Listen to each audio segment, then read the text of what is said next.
Par, may kumakalat na balita, par. Kasama mo ba si Annalyn kagabi? Oo, partner ko siya sa PE. Nag-practice kami kahapon. Patay ka, par. Nakita ka ng ex niya, par. Kita kayo ni Mark. Si Mark yung gangster? Oo, par. May nagchismis sa kanya, par, na nag-date daw kayo ni Annalyn. Ginawan ka niya ng distract. Distract? Oh, par, ito, pakinggan mo, ha. Kitang-kita kita, Tyron. Mag-ingat ka. Ako si Mark ang pinakamalupit.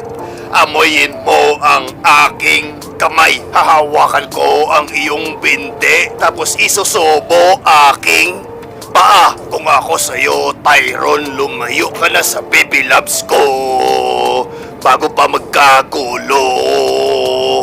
Kung ako sa'yo, magpalayo ka na, kalbo. Kakainin ko yung ulo mo,